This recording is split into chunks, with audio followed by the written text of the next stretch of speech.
Hello everyone, and welcome to episode 14 of the RocknRoll Beer Guy Podcast. This episode is brought to you by Audible. If you use our link, audibletrial.com/RRBG, you get a free 30-day trial and a free audiobook from their selection of over 180,000 titles. This podcast is also brought to you by Blue Apron. If you go to rocknrollbeerguy.wordpress.com, you'll see a link there that says Blue Apron. Click there and you can get yourself $30 off of your first order. That's 3 free meals. In this episode, I talked to John Laffler of Off Color Brewing and Brett Bamberger of the bands Revocation and River Black.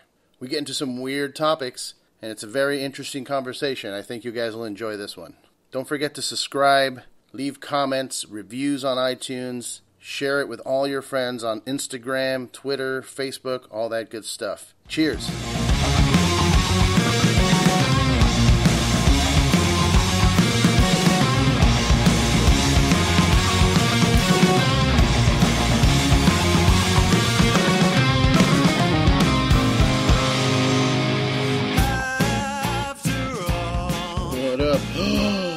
No. What was happening, man? No beard.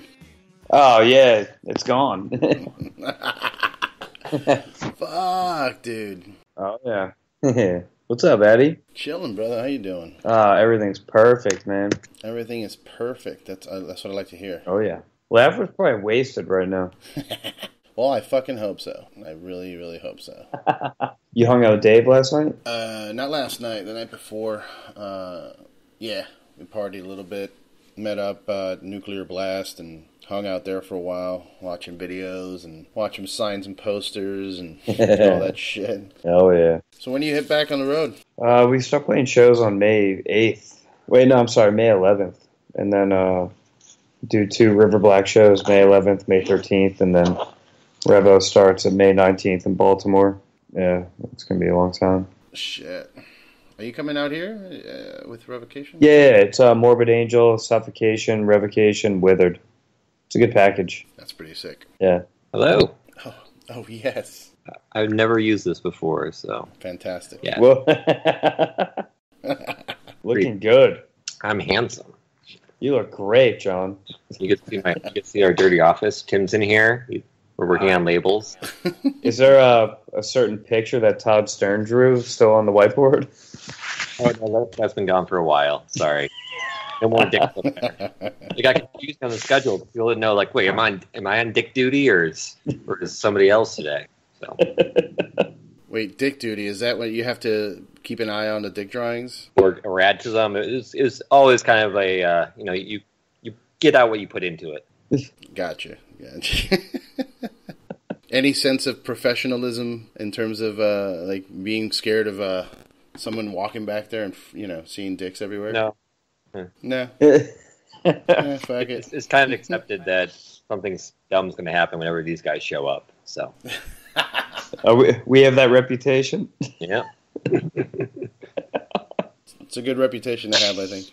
Oh man. I started trying to schedule days off after whenever they come through town. So. Well, yeah, got a party, man. Yeah, we're pretty good at that one. How do you get days off? I haven't figured that one out yet. So yeah, I don't get days off. It's weird. Yeah. And Brett seems like he doesn't get fucking hours off. Mm-mm. Yeah, I've been working a new gig, and it's pretty ridiculous with the hours, man. Doing pool sales, or what are you doing? No, I'm not doing. I'm doing like grunt work, like straight up. Like you're a pool boy. Oh yeah. Or it's so weird, man. It's like some days I'm a pool boy, and then some days I'm on like a demo crew, and then some days I'm on like a remodeling crew.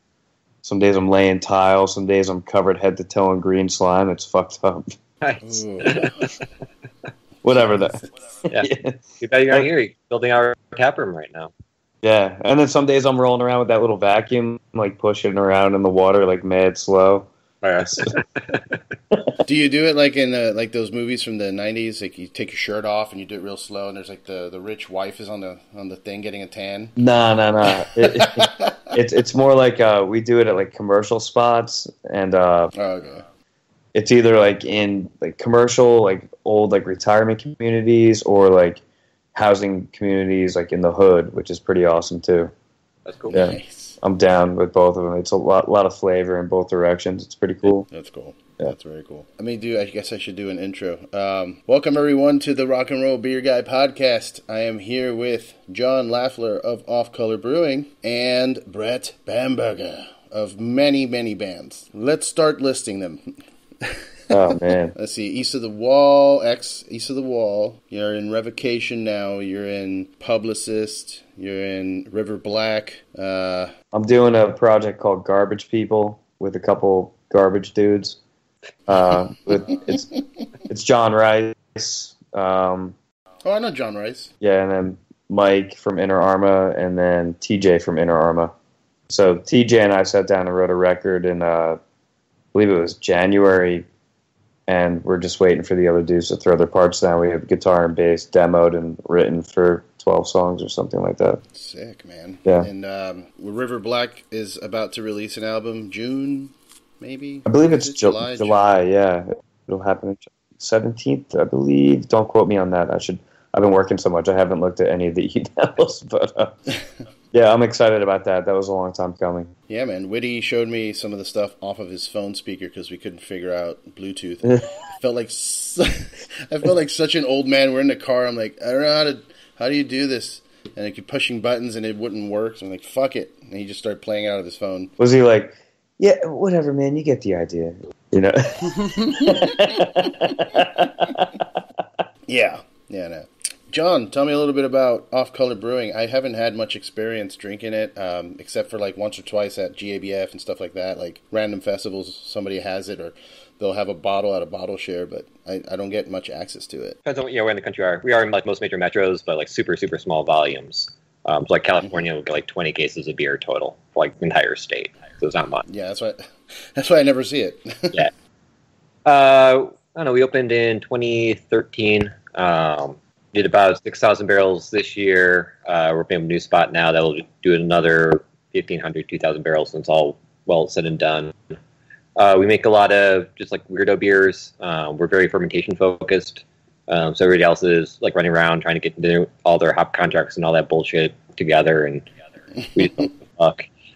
We can still get yeast, so we're happy. Yeah, I mean that's kind of what we do. We do a fair amount of like weirdo historic beers too. So we have a relationship with the Field Museum of Natural History here. Nice. So we get to make beers with their archaeologists every once in a while, which is always super fun. Very cool. So we did a chicha last year, which is like a Peruvian corn beer. Then this year, trying to get on the schedule in the next 2 weeks, we're doing an old Chinese beer. So from like 1200 BCE. Nice. Like quarter, like rice koji fermentation and stuff. And a bunch of like weirdo shit that they dug up in dig sites from around the Takai region. Again, from like the Western Shinto period. I don't know. One of the great things about working with them is you have to go back and relearn all of, like the shit from high school, like world history that you kind of forgot. So it's like, oh cool, here's this China beer. I should probably go and see like what the dynasties of China actually were and like when they were, because I have like no fucking idea. It's really fun in that regard. Well, yeah, I mean, getting knowledge on history is always important, but yeah, I've lost most of mine for sure. Too many beers and too many joints and too many moments jumping off stage, landing on my head. I don't remember any of that shit. So you did a collaboration with Miller High Life or Miller, right? Miller, yeah, we did. How'd that come about? If you're such a like you said, you make weirdo beers, but how'd you end up with Miller? After I'm working all day, like my job is to think about beer just constantly.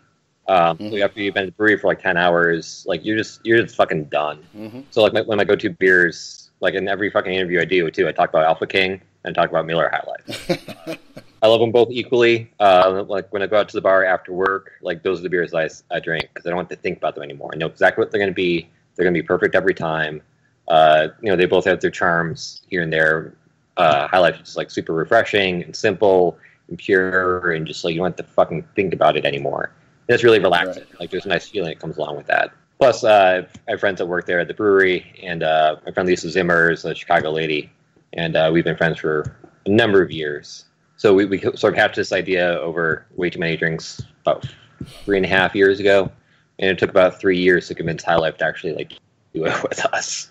Wow. So we pitched the idea to them, and sort of like go up a couple rungs on the ladder, and they're like, "Oh yeah, this is great. We'd love to do it." And like some like middle manager, we would do like, "What the hell are you guys thinking?" Like, no, like we're not going to do that. Like, absolutely not. That person would get transferred or fired or laid off or promoted somewhere else. We pitched the idea again and go a couple more ladders up. Then eventually they said yes. Jesus. I thought that was a joke when you first told me that. I'm like, oh, yeah, good one. I'm like, yeah, that's sick. High Life. Miller, yeah, wait. You're like, no, I'm serious. I'm like, what? Even my people didn't believe it. I mean, it took so long for them to get to accept the project that, like, I had sales guys being like, dude, just let it go. It's not going to happen. Just let it go. Like, no, it's going to fucking happen. Lisa's going to make it happen.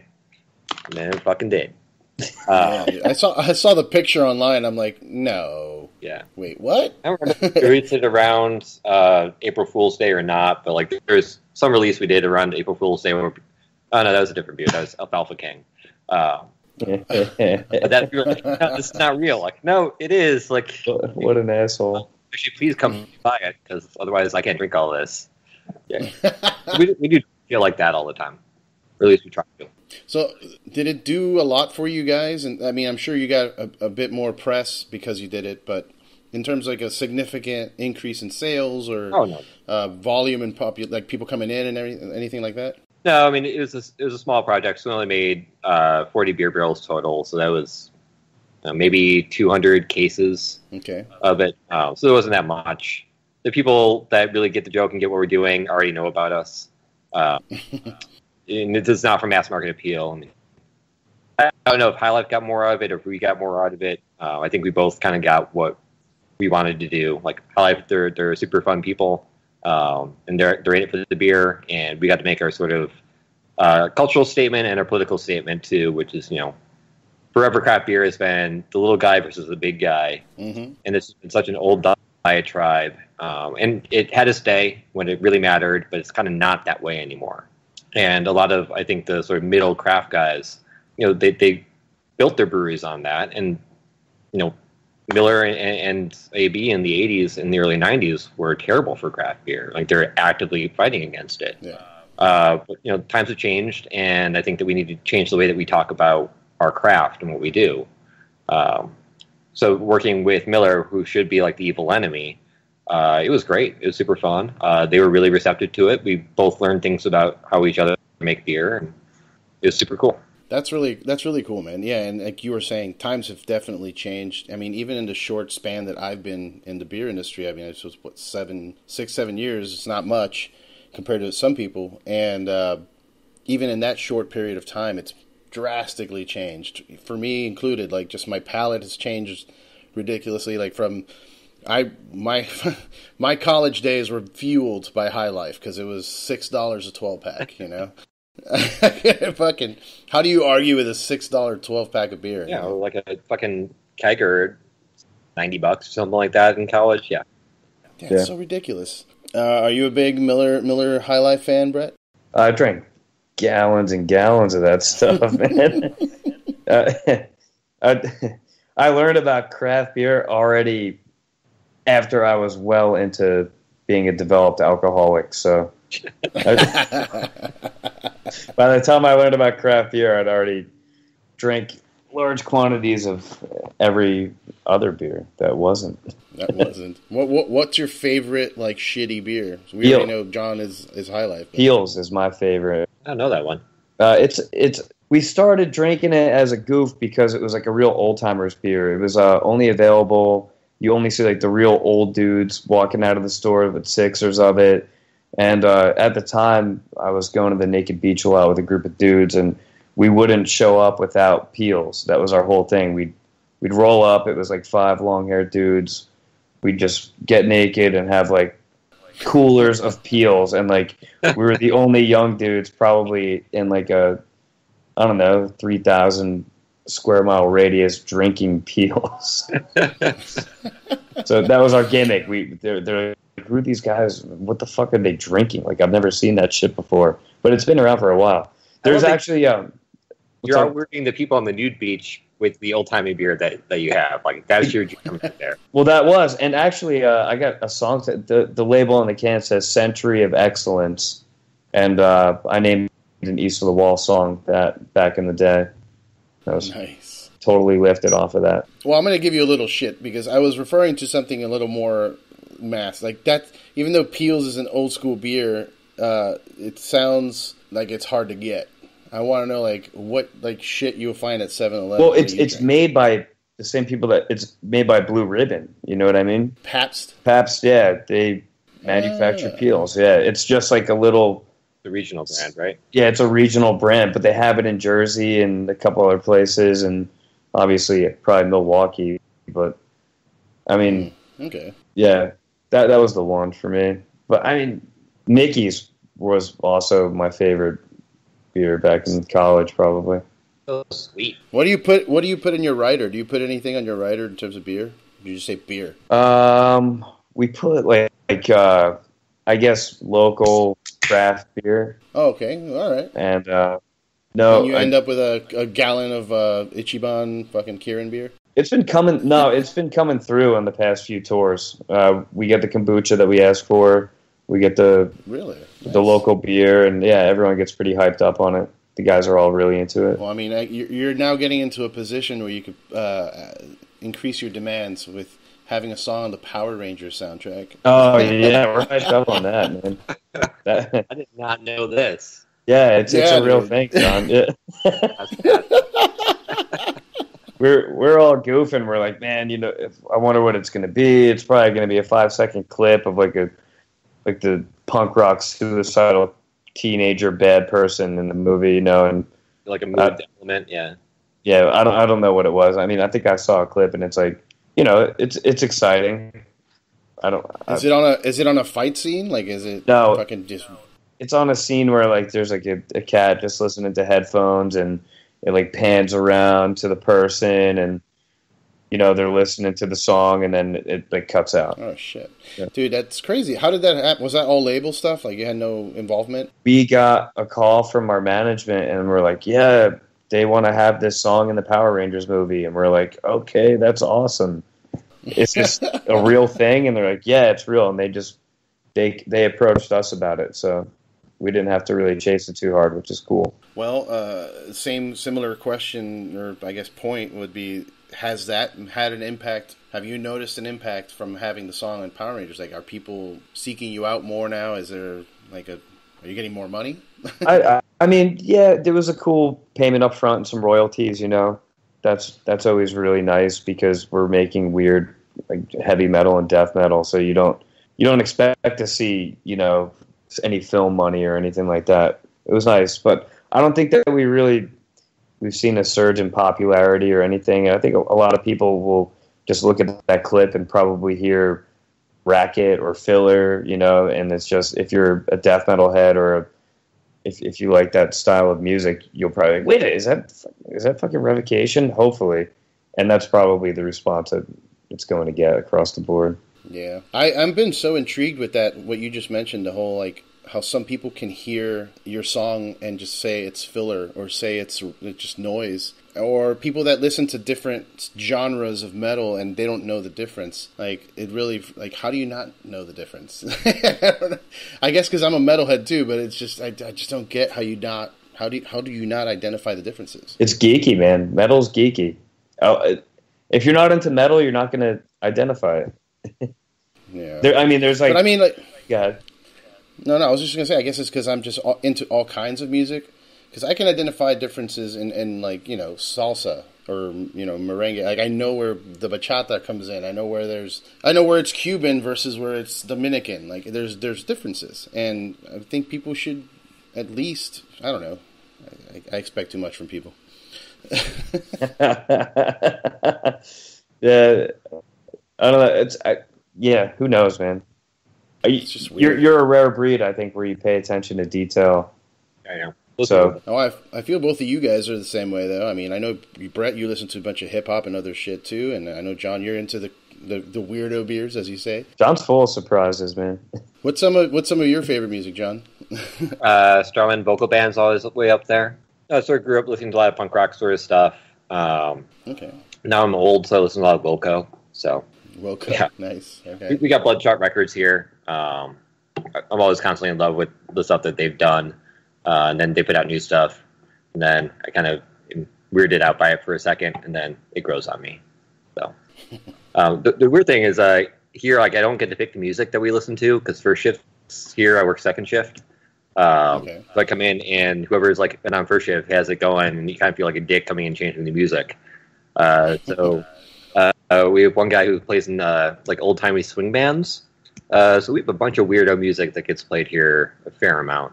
There's a lot of swing. There's a lot of like early ska, like out of Jamaica ska. Okay. My business partner loves fucking Aquabats and Real Big Fish, and that is like one of my, like, I walk in, I hear the fucking on. I'm just like, I have to go walk over and turn the fucking thing off. I can't. Real do Big it. Fish. And that was fucking terrible. What the Oh man. It's this one live album that he likes to play, because I guess the last brewery he worked at, they would play it every fucking time they were done with their bottling run. Like the last like pallet, they put this live album on, and I've heard this thing probably 40 or 50 times in the last 2 years. I just can't do it. And like the banter they have, the fucking stage talk, is so misogynistic. Like they have a song about like, oh, it's about like girl love and like lesbians are fine and yay, yeah. And then like the guy like points out like two decks in the audience and tries to get them to kiss like during his like stage banter. I'm like, this is such fucking bullshit, dude. Oh, God. Yeah, Donald. They voted for Donald Trump, right? Yeah, that's a whole other right there. Fuck. I wanted to talk about him later, but now you brought him up. Oh, fuck. Do you think he's going to get impeached? Do you think we're that lucky? I'm surprised he hasn't been already, but there's so much apparatus around him preventing it so far. But the people around him have been falling like flies, too, so. He's protected by that haircut. You know what I'm saying? Well, I was having this conversation with my buddy the other day, and it was, I told him, you know, he's very anti-Trump, and as am I, but as everyone should be. But I just told him, I'm like, you know, Trump has made America great again, right? Not the way he said he was going to do it, and not the way anyone thought he was going to do it, but just by being such a piece of garbage, being the worst possible thing, people are actually getting up off their asses and getting involved and protesting and then getting interested into politics so that we can prevent this kind of shit from happening again. So in a way, yeah, he's helping, because it's one of those things, like being such a piece of shit, you inspiring people. You're inspiring people through your shit. I'll give you that. It inspires civic engagement. Yeah. But, you know, so did the first Obama run. It just inspired it in a much more positive aspect where, you know, people were excited to be a part of it, not like, oh, dear God, we're all going to fucking die. Well, if you listen to Joe Rogan's podcast and his buddy Eddie Bravo, they're always like, no, the North Korea thing is well, not they, but Eddie Bravo talks about how that North Korea there's a bunch of actors. They're working for us. I'm like, there are people out there that really believe that think that North Korea's propaganda thing is just all fear creation, I guess. Kind of like 9/11. I think Hillary Clinton is running a sex ring out of a pizza shop in D.C. I mean... Right, Pizzagate, yes. I was in D.C. a couple weeks ago, and I really wanted to go there, but we just couldn't fit time. We got too drunk on sake, so we didn't make it. Yeah, I could drive up there in 2 hours. Maybe I should get involved, you know? Yeah. Oh my God! Yeah, I just there's so much shit going on. That the other point that I was bringing up to my buddy, like, yes, there's a lot of people getting involved, and more people are aware, and I feel like a lot of the executive orders he's putting in are getting shut down. So I guess some of the people in government are, I guess, paying attention to that shouldn't happen, and they're blocking it, I guess. So it kind of rebuilds your trust in government. You know what I mean? Because I had lost all of it. I don't care. I don't believe anything that they say. So I just stopped paying attention to it. But bureaucracy is bureaucracy. Sometimes things being slow moving is a good thing. Yeah. What do you think, Brett? I most enjoy reading like the BBC or something in the morning, and they'll quote Donald Trump, but only quote him on like the lines that make him sound like an idiot. And Donald Trump was quoted saying, "and stuff like that," you know. Oh my God. It's a comedy show, man. That's it. It is. It makes sense. They've got a reality star as president. So what we're watching is a comedy show. Yeah. At least that's how I'm taking it. At least it may not be the best way to take it, because if we start getting bombed or something, then we're fucked. But yeah, what else am I gonna do? Yeah, the joke's on us, man. I think worldwide, I found in my travels too that I did a lot of international travel since Donald Trump has become president, and a lot of people find out you're American. First thing they say is, "Yeah, well, how about that president of yours?" And you're like, "Fuck, man!" Like, actually, I woke up the morning he was elected. We were in Sweden, and usually the bus is like stopped by 10 o'clock in the morning, and I wake up, I go take a shit, and get on with my day, and that's like 10 o'clock. The night before we got fucked up. Everyone went crazy because everyone was stressing about the election. A bunch of German guys on the bus and a couple French, Canadian guys on the bus. And I remember waking up the morning of the election, and it's like 1 in the afternoon, and we're still moving. And I'm like, what the fuck is going on right now? Why is this thing still moving? I go downstairs. I get a shit so bad. I look outside. There's snow everywhere. They're like, yes, the show is canceled today. I'm like, okay.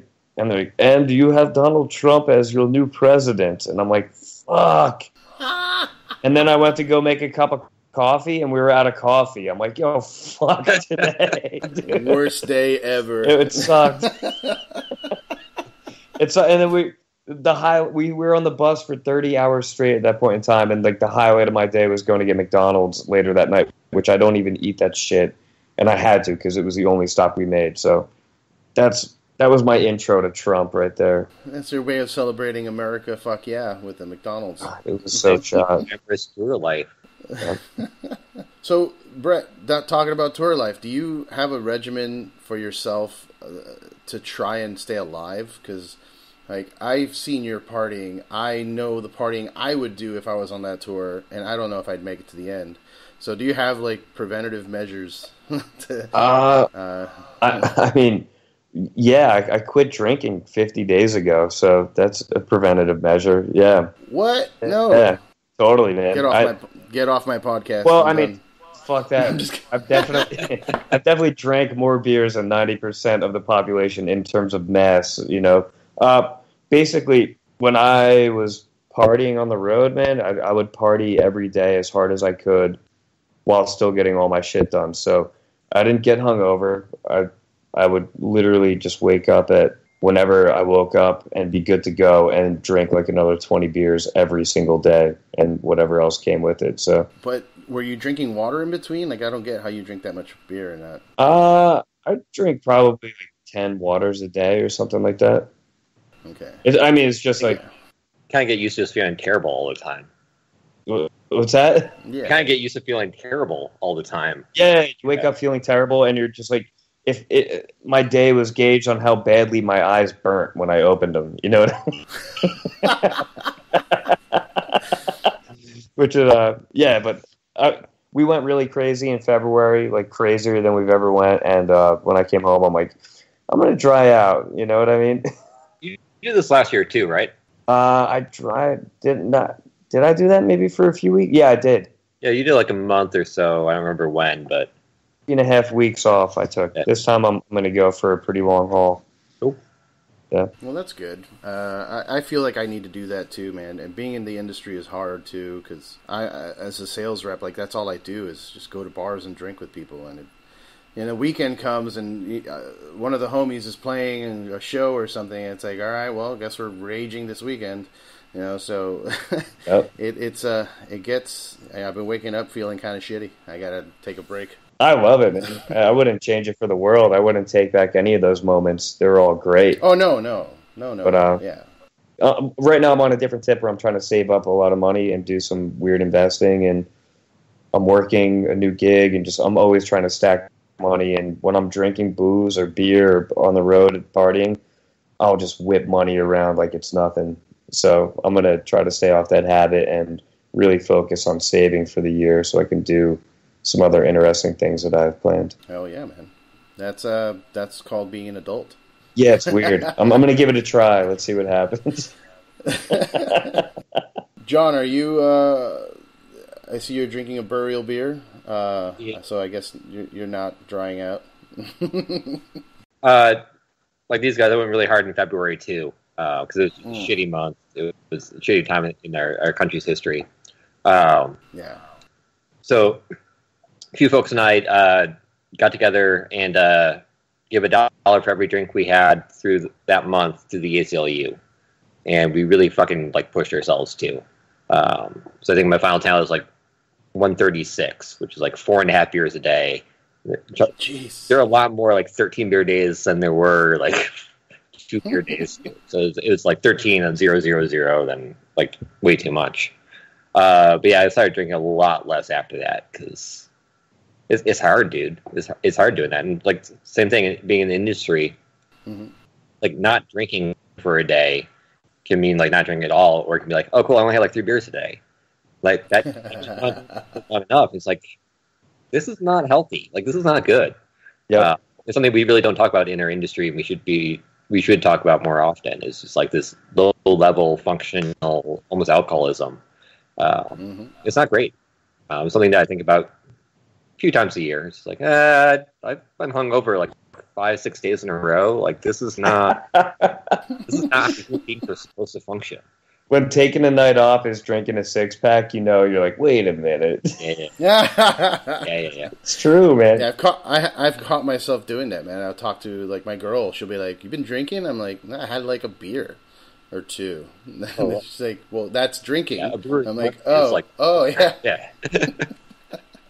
Oh yeah, that's right. I have. And the same thing with like being a sales rep. Like if you go on a sales call and you don't drink a beer with the person, like you just drop off samples. They're never going to drink those samples. Like, right, it's never a success. Or they'll drink it and they won't remember you, or one of the staff members. It's me like a busboy or like some bartender doesn't do ordering, whatever. Like 5-6 months later, you have to do it. Yeah, it can be tough. Even with my sales guy, I was like trying to get them to balance. You got to drive to the next account, and if you've been to 13 accounts today, and you've had a beer at each one.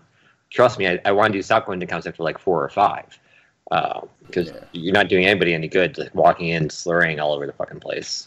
No, not at all, man. And people like myself, I consider myself sociable, so I always end up making friends with these accounts. And sometimes you go in there and they're like, they don't even ask you; they just pour a beer and put it on the table.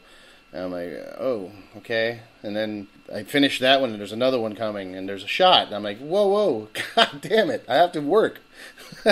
Yeah. It's crazy, man. And I mean, with bands, it's even worse. I'm sure you get people fucking swarming you every time, like, beer, weed, mushrooms. Yeah, I mean, I love all that shit, but... Yeah. It's the whiskey, man. The whiskey is really... Oh. When it's like, especially in Europe, because it comes through every night. You get a bottle, and you're just like... I find myself like, where's that fucking whiskey at? God damn it. And I'm just like guzzling Jameson. I'm like, what the fuck am I doing? Just because it's there, and I'm on a quest to go as hard as I can, Yeah. Well, I mean, it's an interesting mentality when you're on the road. I've done that too, that aspect of it, gone on the road and just gone as hard as you can. And, hey, I got $5, so... food or beer, and it's always beer. You know what I mean? It's always going to be beer or alcohol of any kind over food when you're on tour. I don't know. That at least that's how I was. I dropped a bunch of weight too, which was great. Yeah, dude, I hear you, man. I lost 14 pounds in the past 2 months. I'm going to take a hit. I'll be back in 3 minutes. I like that he wrote it out and then said it out loud. I love it. Love it. Can't beat that, dude. So, how long are you going to do the dry out? I don't know, man. However long it takes to get the results and answers that I'd like to get. Well, what answers are you looking for? I'm looking for pretty much a different quest, a couple different, maybe a little bit different of a direction, a really focused direction towards investing in real estate and just changing my life priorities. Like basically I want to go from the dude who's, instead of people being like, "Oh yeah, Brett, that guy's sick on a Friday night." You know, I'd rather be like, "Oh yeah, dude, Brett, he's doing some pretty daring shit with his money and investments right now," and I kind of want to make that shift. And once I do that, I'll probably lighten up a little bit. But I'm, you know, heavily educating myself right now. I'm reading a lot of books, listening to a lot of podcasts, and, you know, analyzing a lot of deals and things like that, you know, in addition to the music quest. And I just wanted to take the party out of the equation so that I can really get a couple of different answers, because the party's been heavy in the equation, really heavy for years and years, and it kind of became second nature, whereas I'd like to find a different second nature and then incorporate the party into the new picture, if that makes sense. For sure, man. I feel you. I mean, the differences between myself here in LA and myself in Miami. In Miami, I was a maniac. Mm-hmm. You know what I mean? I was going out every night, and, you know, 5, 6 in the morning, get up, 2 hours of sleep, keep partying because it's Miami. Who fucking cares, you know? Oh yeah. Especially when I was living with the bands, like, those times were rough.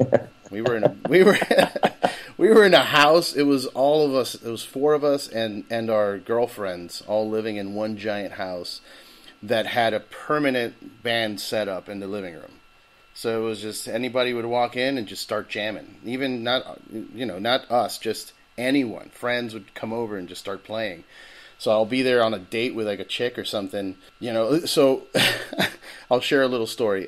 This one time, Brian's my guitar player. He loves burning Christmas trees once they're dried out. Like, that's his thing, you know. Crunching and popping. Yeah, I mean, it's awesome because the flames go super high. Yeah, so I get it. So this one time, we were at the house. He's leaving. He's like, "Hey, I'm gonna go out. Don't burn the Christmas tree. Save it for when I get back." I'm like, "Okay, sure, no problem." I invite a girl over and we take acid. We all know how that goes. Ends well, yeah.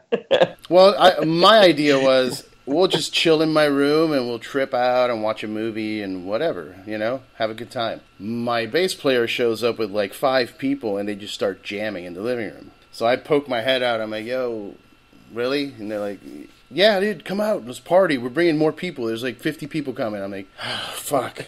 And then just fucking, the party starts happening. I end up going outside at some point, peeking out of my mind, just like everything was a hologram. I got to they started a fire in my front yard, in the yard. And I go over to the fire, and one of my friends is holding the Christmas tree, about to throw it into the fire pit. And the second I realize that, I look over, I'm like, "No!" And that he threw it in the fire exploded in the air, and that's when I lost control.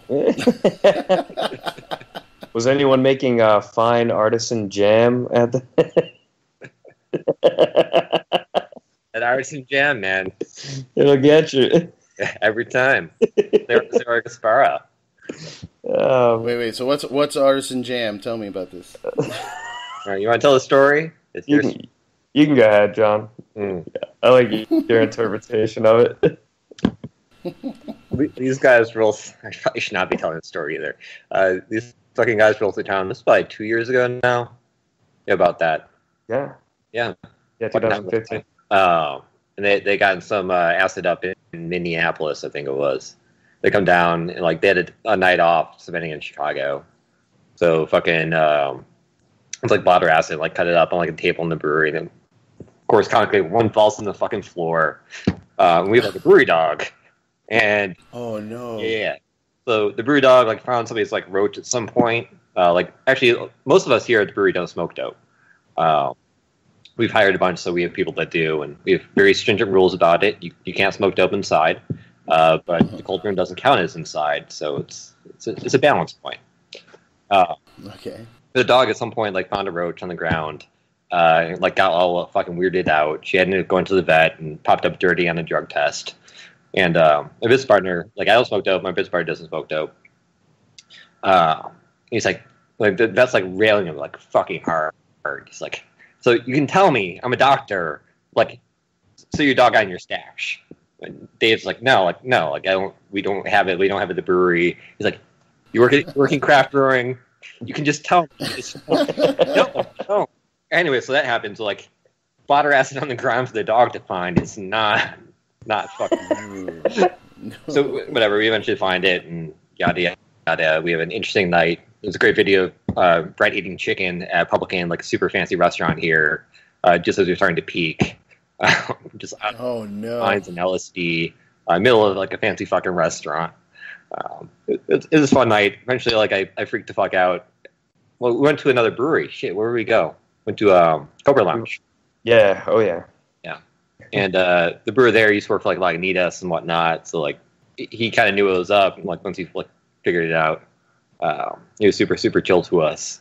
And but then it was like I freaked the fuck out. I was like I need to go home. Call my girlfriend. Basically, like I called him to pick me up. Fucking peace out back home. But like somewhere between the night, like during all this, Brett just starts talking about this like Instagram post or something he saw with the lady that works at like the farmers market here. I think her name is Sarah Gaspara. Who made yes. jellies. Yeah.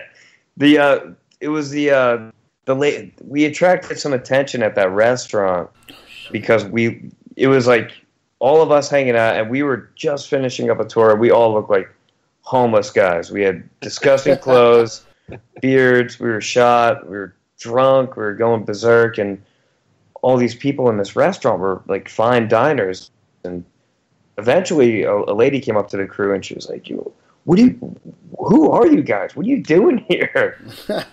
And Dave tried telling her like, "Yeah, we play in a band," and she wouldn't believe it. Like, she just would not believe it. She said, "I don't believe it. I don't believe it." And Toby, who was filling in for drums at the time, he finally got fed up with her. He was like, "All right, we're not in a band. We make fine artisan jam here in town." And she was like, "Oh my God, do you know Sarah Gaspara?" Oh my God. Oh. She bought it, and like we look like homeless dudes, and she thought we look like homeless heavy metal dudes, and she thought we made jam instead of playing heavy metal. It was pretty sick. Fucking Zacharias, pepper jelly, and salve. Yeah, that'll do it. Fuck yeah, dude. What is? Jeez, what town was that in again? I'm sorry. Chicago. Fuck, Jesus. That's. Dig it. Yeah, man. I went over there for a wedding. It was at Revolution Brewing. It was it reminded me of New Jersey, but slightly better. See, I've been to Jersey once, and it was just like the chemical plants on the north end. So I don't think that. Oh no, like Newark and shit. Yeah. You guys talk a lot of shit. That everybody in Jersey is in a metal band, but that's probably because everyone I met from Jersey has probably been through Brett, so they're actually all in metal bands. But it's true. How did you two meet? Craigslist. Yeah. Craigslist. Yeah. Sweet. It was nice. Yeah. There's John put out a really interesting ad. I had to respond to it. Yeah, our hair got tangled together. Yeah. It was cute. We met through Carson from Tombs, actually. Holy shit! Nice. Yeah, it's strange enough. I believe Carson is 1 degree of separation from John, and he happened to be on tour with us when we were playing in Argonauts, heading out to Dark Lord Day. It was, Witty, myself, Ad about it, and our mission was doing a brewery a day in addition to each show. And one of the breweries that we got linked up with was Goose Island when John was back working over there. And Carson's like, "Yeah, I get this guy, he's a cool dude, I guess, and he'll show us around, and he seems like he'll take some time out of his day." And we met John and kept in touch, and we saw him at Dark Lord Day, and then after that, we were just always, "Hey, we're going to be in town, you're going to be in town," and, the relationship was born. Yeah. I was going to say, it seems weird since, you're not really a big metalhead. You like punk and stuff, but I don't think you're a big metalhead, right? I'm ones that you were making fun of earlier that can't tell the difference between doom metal and death metal. Yeah. Doom, Fresh, Slam, like all that stuff. This one's faster than the other one, Brett. He's like, yeah. Good job, John. Proud of you. Yeah. The spirit, man. Sorry. Yeah. Well, that's cool, though. I mean, fuck. I didn't realize that you were one of them. But, I mean, shit. One of them. One of them. Oh, God. That's why I'm on my tombstone now. Just one of them. One of them. My favorite is my friend Ben Fastman, who's His has like little balloons on it. It'll say "Get well soon." What an That's asshole. awesome. I don't know what Brett is most afraid of. What's that? I don't know what you're most afraid of, Brett. What are you most afraid of? I fucking hate spiders. Oh my god, I hate them. They're not fun. Mayonnaise, spiders, milk. Wait, wait. Mayonnaise? Yeah. Why? Have you eaten that shit? It's fucking disgusting, dude. But you're afraid of it? Yeah, I'm scared of it. I won't even touch What is it. it? What's it gonna do to you? It's gonna get on my hands. The texture's all greasy. It's a bunch of eggs and oil, yeah. Yeah, it's a fucking disgusting combination of ingredients into a gooey gel that turns yellow and hardens if you leave it out. It's fucked up, man. Well, you know Eric, right? My roommate. Yeah. He eats mayo tacos. Oh god, come on, man. It's just like white bread and taco, like white bread. And He just gets a taco shell and puts mayonnaise and just fucking eats it. Ugh. It's like we sounds got like- out of like a stick of butter to put in there. No, I'm fucking around. The thing is, he does slather his food in mayonnaise, so I give him shit about it. Like, you probably eat fucking tacos just filled with mayonnaise. Ugh, But yeah, god, yeah. it's the So, worst. all right, spiders, mayonnaise. What else? You were about to say something else. Milk sucks. Okay, yeah, I don't drink milk either. I drink like artificial milk. And I think there's something else. Electricity is pretty scary, you know. I don't. No, like electricity is like that will get you. Yeah. There's no old electricians. Like you see these like old GCs. Like, you don't see any old fucking electricians like that fuck around. Yeah. Well, Yeah. I had a pump that was down today, Mhm. and it was this dude Max rebuilt it, and I go back to the pool today to check on it, and the system's down, and I'm like, fuck, he just rebuilt this thing. What the fuck, dude? So I go in, breaker switched off, and I'm like, all right, I'll just turn it back on. I turn on the breaker, nothing. So I go to the switch on the wall. I turn that on, and just fucking fire and sparks shooting everywhere. Idea? And I'm like, Jesus Christ, I'm like, what the fuck? It just shorts out immediately. And I call the dude up, and I'm like, yo, this is what happened. And he was like, he's just some badass dude from Ukraine. And he's like, yes, try it again. And I'm like, fuck you. Don't be bitch. Try it again. And I tried it again, and it started up perfect. Just perfect. So, Oh, he knows what's up then. He's like, yeah, I know, I get it. Fucking just do it again. well, I mean, he didn't care if I got electrocuted or not. It was worth it to him more to get the pump going on a fucking roll of the dice. So, Like, do it again. Oh, cool. Yeah. Well, that pussy died. yeah. Yes, it's a little skinny man is just a charred mark. Such an idiot. He listened to me. How about you guys? What's your most scary things that could happen? In high school, I got super scared of spiders too. I had like a bad reaction to. I had issues with my hips, so I was on muscle relaxers, and I had like a weird reaction to that. So got like not agoraphobic, but arachnophobic. So like the point like I would sleep in my car instead of like in the house because it was a safe space that I could like look around and inspect to make sure there are no spiders in there. I got over that, but yeah, spiders were a big one. Sharks, I don't fuck with sharks. I live in Chicago. We have a lake. I look at it every morning. Make sure there's no sharks in it. And like I go to work, it's all good. I don't fuck with sharks. So I really want Brett to take me fucking shark fishing off the Atlantic. So You want to do it? yeah, All right. we got a couple of years now. We have to go to Wilmington, North Carolina, and we'll go out with my buddy Al. Yeah, I think it's just facing it, hugging sharks. We'll go diving, and you could get face to enough of face. that. Okay. Gotta get. We gotta go, man. If we're doing it, we gotta do it. Like, but it's fucking saltwater, dude. At least you're trying to face your fears, which is good. Yeah, but above the water where they are.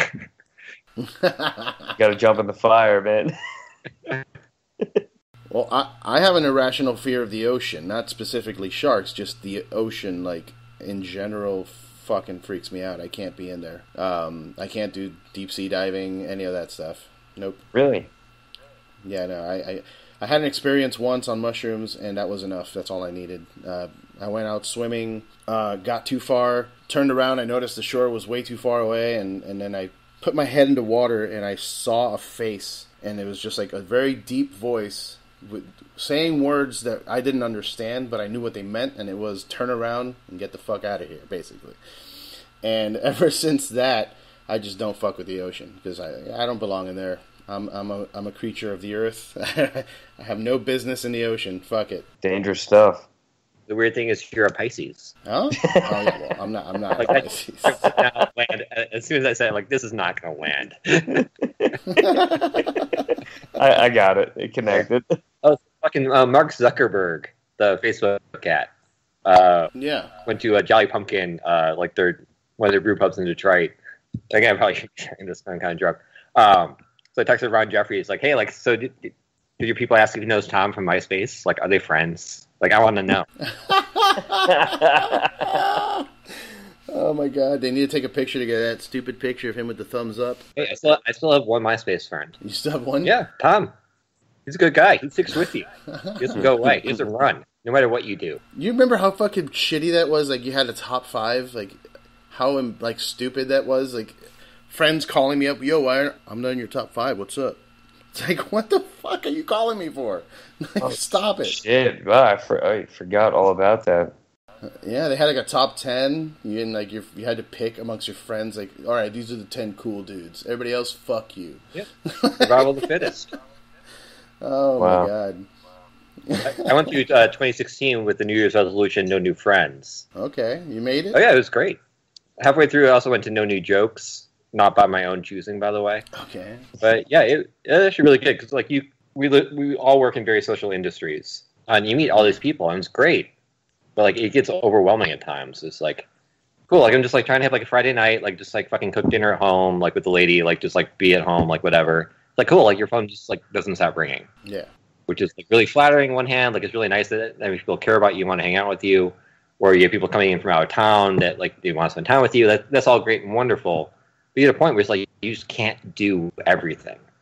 And, like, I was kind of losing my sense of self. Yeah.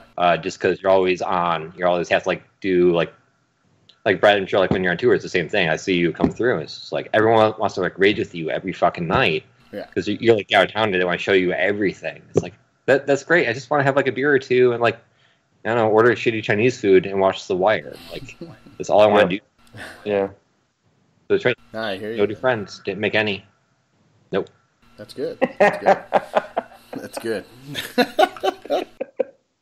No, I hear you though. I feel that same way. Like I don't want new friends, but however, now with the podcast and shit, I keep making more and new friends, and it's fine. I mean, I'm happy. I'm not unhappy, but yeah, I get those nights where I'm like phone off, mute. I'm gonna just watch TV and chill with the girl and not hanging out. That's what's up. So Brett, what was your first pet? First pet. Was it a tarantula that broke your heart? Wait. Now you What, the spider thing? Yeah. Ever since the tarantula broke your heart, you've put them out of your life entirely. It left me in pieces, man. It was fucked up. It's not cool. What that tarantula did to you? 8 arms like to hurt you. I hate them. Spiders need to fuck off. I saw a black widow the other day. Oh, fuck that shit. Nuh-uh. It was straight up. I lifted up one of the skimmer baskets, and there was a big black widow in there. I'm like, oh, Yeah. Fuck. No. Yeah. No. And this other dude I work with named Dragon, that's real. His real name's Dragon. The raddest dude ever. He got bit by a spider. On his ID, though? Yeah, no, he's from Serbia. He's the coolest dude ever. He got bit by a spider in the pump room, and he's like, I just went about my business. It itched a little bit, and then it landed him like 4 days in the hospital because it started rotting his arm away. Gosh. Yeah, it's real. It's real, man. That's why I fucking hate spiders. Well, so the first time I went down to Jester King, I was down there with a bunch of people. Like we're all like sleeping out like in the brewery because like we're all like super poor and they were super young. Now there's like a fucking like glamping campsite right next to it, so it's a whole different experience going there now. But like we're in like sleeping bags and shit, and the brewer's there. Well, all 2 of them at that point.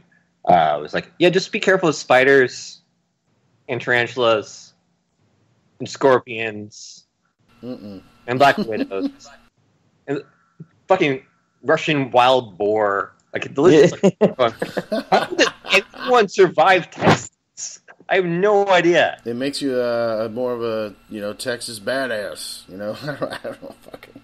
Every time I'm down there now, like we're gonna go find fucking scorpions. I still have never found a scorpion down there. Apparently, I'm not there during scorpion season.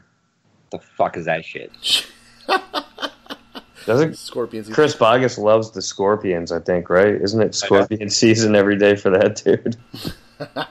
Sure. Well, you saw that bullshit with there's a local paper here that printed a bunch of pictures of Nick Floyd's house, like when they bought one. Whoa! Oh no! Yeah, it's some bullshit. But if Bogus bought a house, I guarantee you there would be like a pool with like a scorpion inside in it. No, man, scorpion-shaped pool, bro. Hell yeah! There it is. I think you're right, man.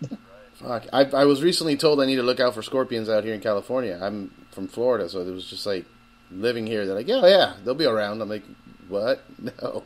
Have you seen any? No. You can keep them right now. Yeah, right. It's on my shoulder. No, I haven't seen any, but I have a bunch of spiders in this house. I got to kill every once in a while. It kind of sucks. Killer being killed. My bass player got bit in the belly once, and he had a hole that started forming. It was a brown recluse, and I fucking started digging into him, and like about to reach the organs, and he had to go to the hospital and get that shit fixed because it was too much. Because you have a rotting abscess on your stomach. Yeah, it's time to go to the hospital. Time to go to the hospital. Fucking crazy. Where was where did you first have sex? Behind the rest stop of I-90. Really? Nice. No. Is that right? No? Shit. I think mine was in my twin bed in my room at my parents' house.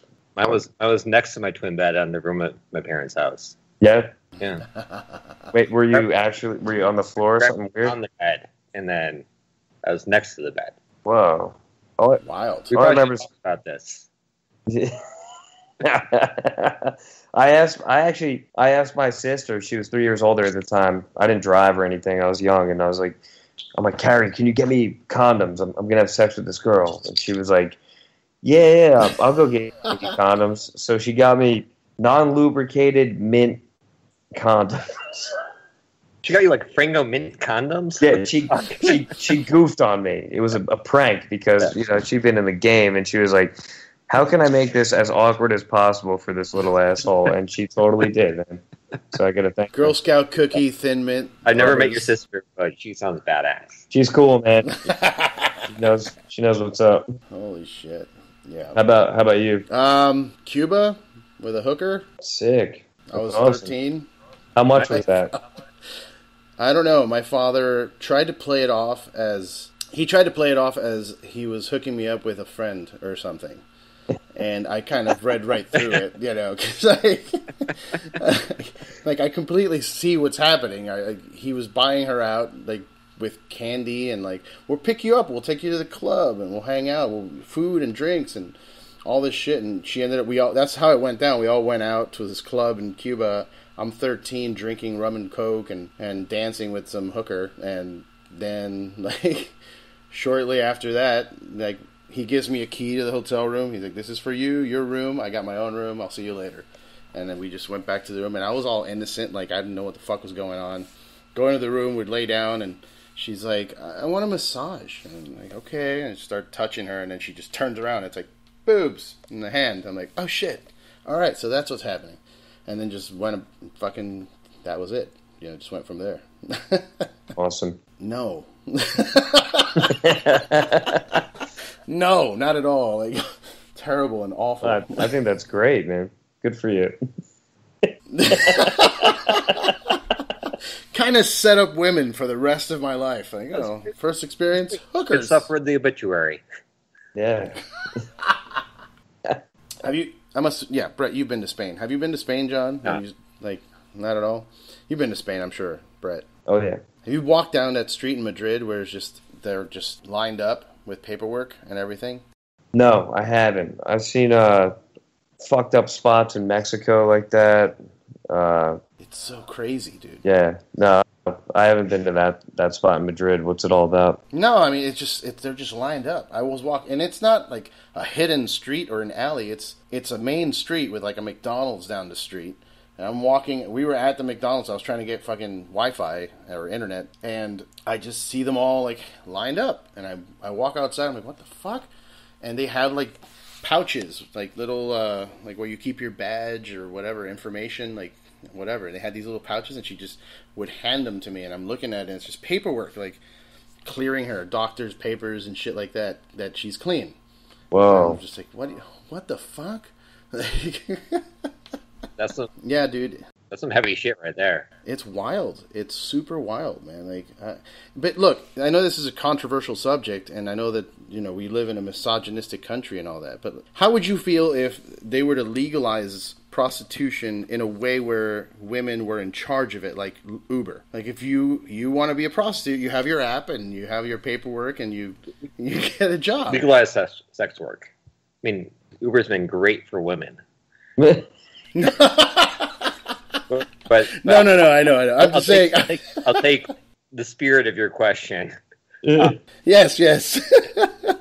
but legalized sex work, I have very mixed feelings on it. On the one hand, I have a lot of like libertarian aspects, where it's your body, it's your choice. Mm-hmm. There should not be someone telling you what to do with it necessarily. Right. But it's also been a very negative thing throughout the course of history.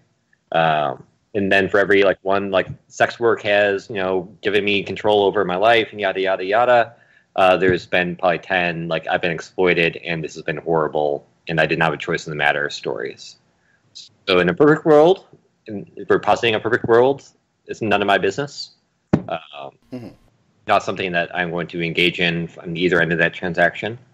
Right. But I don't know. I have conflicted feelings on it. I don't think that it's ever going to be in a non-exploitive sense. Well, that's the thing. I mean, if we could remove the exploitation and the having to have the one guy, the pimp or whatever. Like, if the girl was independently an independent whatever working person, I don't know, whatever. They have their app. It's their duty to go. They can hire like a security guard or something. But the whole removing that male influence on the whole transaction, I think could make it something that I guess I'd be like, okay, fine. It's your, like you said, it's your body. Do what you got to do. If you rather do that to make money, then go for it. Yeah. What do you think, Brett? I mean, ultimately, I don't care what anybody does. Just like I don't care about anything. No, it's just like I'm with John on it a little bit, where it's like, yeah, it's been really fucked up, but who am I to tell you what to do? But I don't know. I mean, sex is a real primal, aggressive thing at times, and in a perfect world, as John said, like, yeah, cool. Just stay the fuck out of my way and do whatever you want to do, and I'll do what's right for me. You do what's right for you. But it's not a perfect world, and it's a dangerous thing to. I don't know. Cocaine would be great if there wasn't all the negative repercussions of cocaine. Yeah. But take those away, yeah, it's great. Yeah, exactly. Have you ever chewed straight coca leaves? No.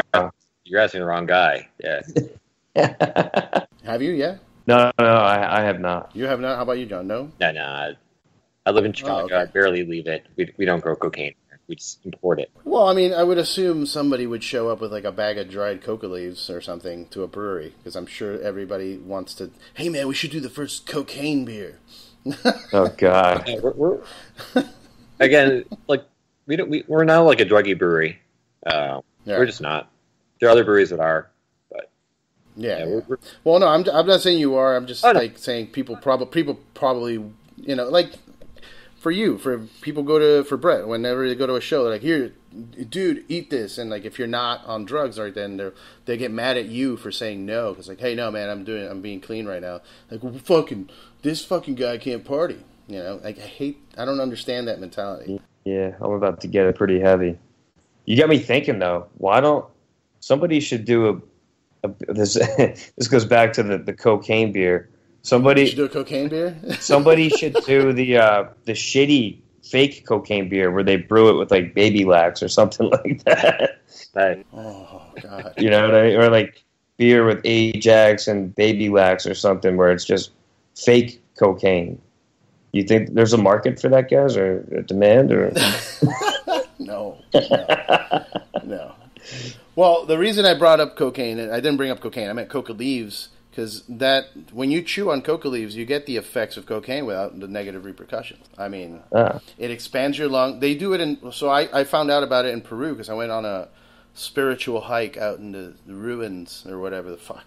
And they gave me a big sack of dried coca leaves, and you just chew on them, and it opens up your lungs so you can breathe more in the higher altitude, and it just wakes you up. You don't get all jacked up and angry and fucking, you know what I mean? You're awake, you're focused, and your lungs are open so you can breathe better. So I think there's something to be discovered there that we could use. I'm glad you had a nice experience. Yeah.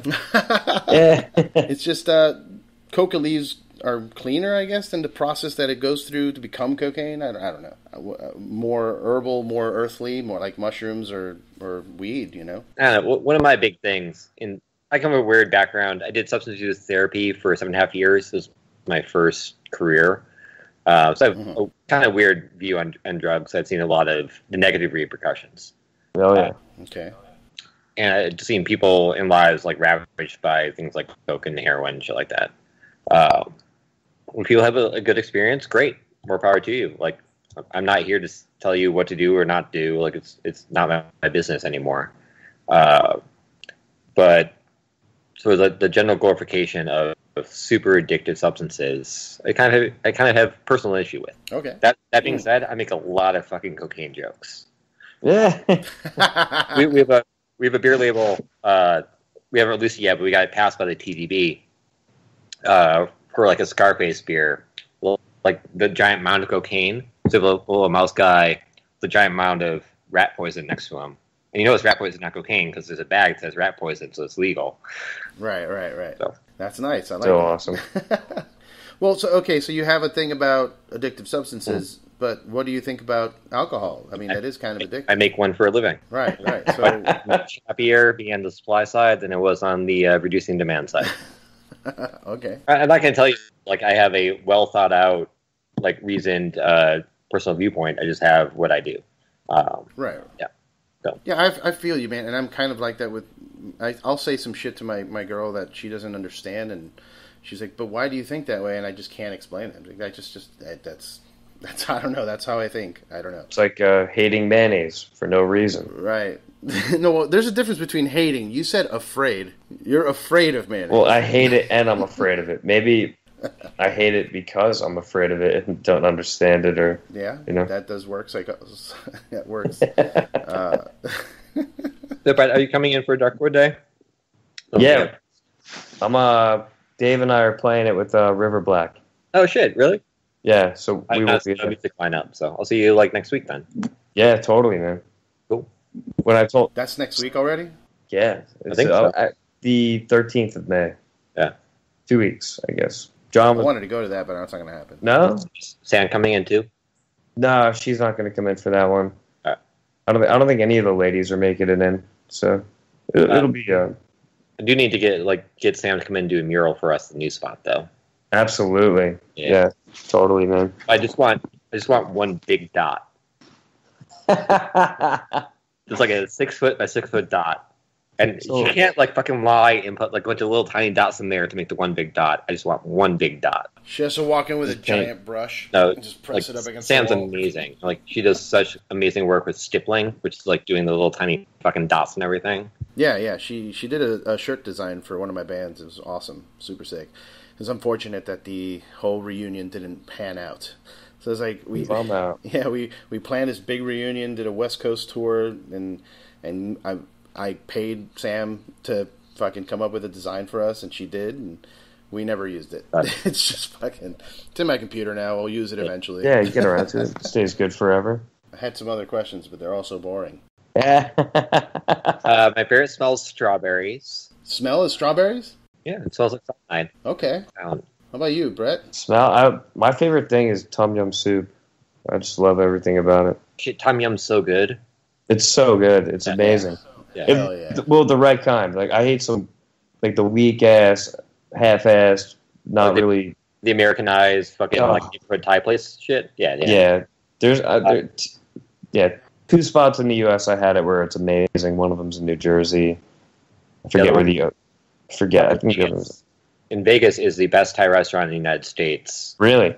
King of Siam or Lotus Siam. But it's off the strip in a strip mall next to like a fucking wig store. Wow.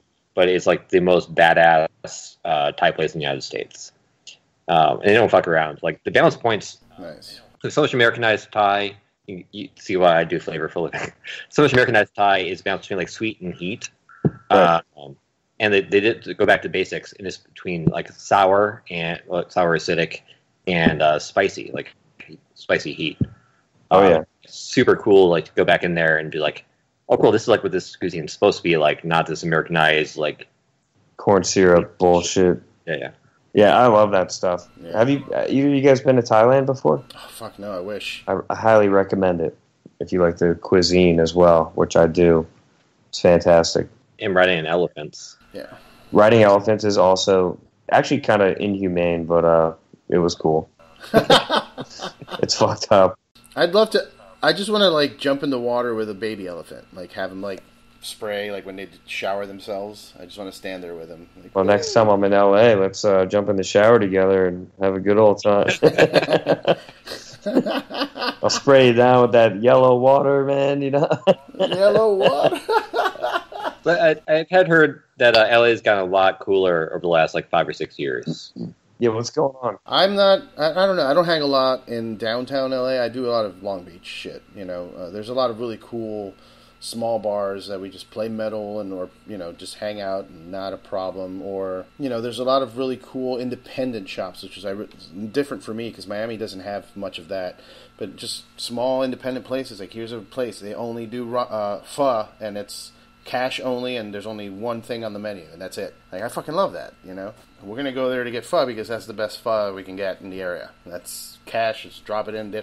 Everybody's angry. All the employees. There's no customer service, and that's how I want it. Just walk in. What do you want? I fucking one. Okay. Sit there, eat, fucking throw the cash, and get out. That's it. But yeah, I mean, I love it here so far. I'm not going anywhere for the time being. If I go anywhere, it's Richmond. Fucking love that. Oh yeah, it's a great place. Too many nice people live there to not go. It's a fantastic place, man. Smells. I never said mine. Yeah, farts. It's weird. I have a very sensitive nose. Like it doesn't like. So more than one occasion, I've been able to tell a woman that she's pregnant without her showing in any way, just from her smell. Like, at work one day, this girl walked by and I smelled her. I'm like, are you pregnant? And she's like, how the fuck do you know that? I just found out like 2 days ago. I'm like, I don't know. You smell pregnant. Whoa. So it's weird. I can smell really weird shit like that. Is that your favorite smell? It's not my favorite, but I do like it. I like the way it smells. I like the way, I like pheromones. I can smell them pretty strongly, and I like that. I guess my favorite smell would be, I have this like eucalyptus fetish. I like getting eucalyptus and putting it around my house and different things. And I like the way that smells. Good stuff. But it's weird. Yeah, I have a strong sense of smell. I don't know if I should be making money off of it or something. You should. You can. You like go to the mall and like charge women $5 to ask if they're pregnant or not. Right, stand right outside of fucking, what do you call those? $5 tell you you're pregnant right now. Just, yeah, you're pregnant. You can go. You're good. Amazing. You have any more interesting questions, John? No, those are my only two. That's it. Those are the only two you have? Do you have a fidget that you do? Like, I tend to chew on my hands. Do you have a thing that you do to kind of balance you out when you're stressed out? I will fidget with anything around me. Have you seen the fidget boxes? I have, and I was thinking about them earlier today, and talked about them earlier today. So that at the new brewery, I think building a brewery is like building anything is really tough and stressful and takes everything out of you. The first time I did it, I got shingles. This time, my artist got shingles. So I'm like, yes, I'm out. I'm in the clear because that bitch got them. But there's this splitter for garden hoses. So like, you screw it on one end and then there's two valves so you can connect two garden hoses to one hose bib. Brett knows what I'm talking about. And it's sitting on like the desk with like the blueprints, and I've just been fiddling with that thing for like 3 days. I spent 7 hours there in the last 2 days. I've probably opened that thing up and shut it like 10,000 times since then. Like, God, I need like one of those like little fidget fucking boxes, so I have something else to touch with my hands. Yeah, I want to get one so I can stop eating my fingers. Is it you like you and your fingernails and shit? Well, not the nails. I do the skin around it. Yeah. And then sometimes it just ends up bleeding and shit. Like, gross. Exactly. Yeah. They I'll sell buy them too. You buy them too? Yeah, they sell some shit you could put on it like a nail polish and tastes gross, but it didn't really help me. I was like, oh, that's gross. You put like rat poison on them? No, I don't want to die now. What'd you say? Cover them with salmonella, and you get real sick each time. It's like raw chicken. It's like I'm a raw chicken. John, what do you think happens to you when you die? I think nothing. I think it's just a giant erase button. You think so? Okay. Yeah. Brett? Same thing, man. Nothing. Yeah.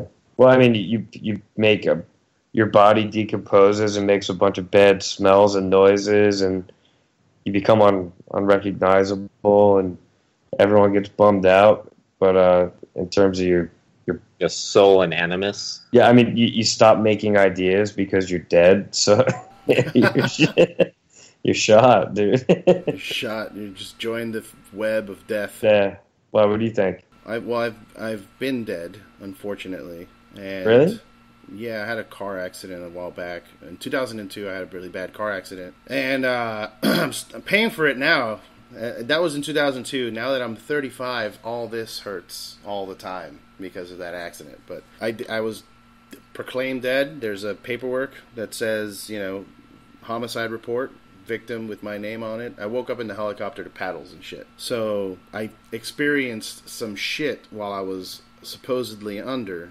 And I couldn't make much sense of it for a while, but I decided to start looking into it. And that's why I went to Peru. I went on that spiritual journey. Met with a bunch of people, different yoga gurus and people from different countries that practice weird shit, like breathing techniques and all kinds of stuff. And I don't think it's the end when you die, because it didn't end when I died. Maybe it's because I was in some weird purgatory state before coming back into my body or something. But I've definitely spent a lot of time outside of my body. And you guys, I mean, you were talking about mushrooms and LSD. I mean, you've had psychedelic experiences. What do you chalk that up to? What, those experiences? I think that you both said that almost at the same time. Artisan jam and So while you were on LSD, you never had any crazy like outer body experience or saw any kind of weird shit like that? Anytime I'm on any type of drug, I'm just running around like, hey, I'm on this drug. This is ridiculous. You know what I mean? So you see when I make lemonade for him, like, oh my god, this lemonade is ridiculous. You just run around. Yeah, it's ridiculous. Yeah, super cute. I had a bad mushroom trip in Amsterdam when I was like 18 or something like that, and it fucked me up. I couldn't get out of the hotel room, and I was rolling around in bed. But I didn't like have any awakenings or anything. So fuck up was like physical, like your stomach was hurting or you were pukey? No, I couldn't remember anything. Oh shit! Okay. It was a total like I thought I lost my mind, and I literally thought I lost my mind. Like I could think of your face, but I couldn't remember your name or anything about you. Oh, and I was just rolling around in that. Yeah, it was scary. That's a shitty experience. But I was just like, yeah, I ate too many of these things that gave me food poisoning and fucked up my head for a minute. John, you've never had like an awakening experience? No. Oh shit! I enjoy the erratic electrical firings, but I don't put a bunch of like deep spiritual meaning into it. Well, I mean, I didn't experiment with any of psychedelics until after the car accident. Like that's what triggered it. People telling me like, if you want to figure out what you saw, fucking try this. And I, for a while I was like, no, those are drugs. Like I can't do that. And then one day I'm like, fuck it, give me that. And it wasn't an awakening doing the drug. It was just kind of like, oh, okay, yeah, that's kind of what I saw when I was out. Like it was just geometric shapes and weird things that I understood but weren't being told to me. Like it wasn't words. It was just something I'm like, oh, okay, yep, completely get it. I want back in. Thank you. I think there's a deep part of us. And I believe very much like Jungian psychology, where like we have these archetypes, like human beings are all kind of the same. Mm-hmm. We have these like core things about our not culture, but about us as a species, about us as like Homo sapiens. that we can tap into. And I think one of those is a sense of needing a sense of belonging, because we are very social creatures. I think we need a sense of belonging with the universe. We need to understand like where we fit in this whole thing. And pretty much every culture has experience with psychedelics or with starvation, or just some sort of extremism where you get to that base level hallucinatory state, and we call that God, or at least connection to a spiritual world. Mm-hmm. And I find that super interesting. I just personally, I think I'd put myself in a little step. I keep myself back from it in an intellectual sense, for right or for wrong. But that's just me. Is it, are you just comfortable with who you are, like, right now? Like, you just don't, it just doesn't interest you? Or is it more of, like, a fear of it or anything, of just having too much information? That probably depends on the day. Okay. No, but for sure, like, it very much be, like, you intellectualize it as a way to protect yourself from this giant unknown. And I'm okay with unknowns. I'm okay not knowing what's going to happen tomorrow. Mm-hmm. I'm okay not knowing what's going to happen when we die. I'm just okay with, I'm happy with what I'm doing right now, and that's what I can control, and that's what I try to do. I don't really have like a bigger outlook than that, than just try to do the moments right so the big things take care of themselves. I've also had 4 beers since we started talking an hour and a half ago. Brett, I assume you're, well, you kind of talked about it earlier, you're focusing now on making some big adult moves and stuff. Yeah, yeah. Planning for the future. Are you a family type of dude? You want family, like kids and all that Fuck shit? no. No way. No way. John, are you married? Do you have children? Nope. Is that a plan ever? I only have a Roomba because I'm not home enough to take care of a Roomba. So yeah, no. Cool. So not even considering it at this point. I don't think Brett and I can have kids. No. We tried. Yeah. They said our hair was too long. Yeah. Actually, the best thing Brett's ever done for me, cut my hair short. Well, this is kind of short for me, but he cut my hair short. And, like, I came over in a map room, and he just like layered his hair over me. He's like, "You're okay now. I got you." That's what I knew. Yeah, man. Well, all right, guys. It's been an hour and a half. Thank you for doing this. Do you have anything you want to plug to anybody listening? John, Off Color Brewing at watch really cool meme cat videos of you being a cat. That was a good one. My business partner says, like, that's the happiest I've seen you in 2 years. Like, yeah, like, I got to hang out with PK and ring some bells. It's all good. We name all of our tanks after our dead pets. And Dave Woody's cat Jodicus died, and Jody was a good-ass cat. So Jodicus made a tank. So I think that's going to be that's what I'm going to go out. That's pretty awesome. Also, Brett and I have a dog named after each other. Yeah, we do. Yeah. Yeah. Bart Laffler. We'd like to plug him. Bart Laffler. Does he have a Snapchat and like an Instagram? And I think he's Bart Laffler, right? Yeah, he has Instagram. Yeah, at Bart Laffler. Yeah. Really? He has emojis. Is he lightning bolts or is? Yeah, he's lightning bolts. Rather's the explosions. I think so.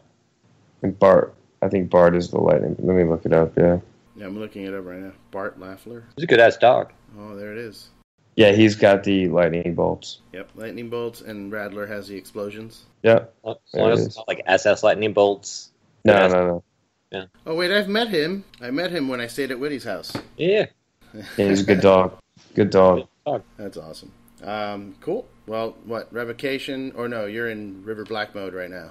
Both, Both? Revocation, River Black, check it out. Records are out. Records are coming out. Tours are happening. Tours have happened. Tours will happen. Sounds will be made, and parties will be had.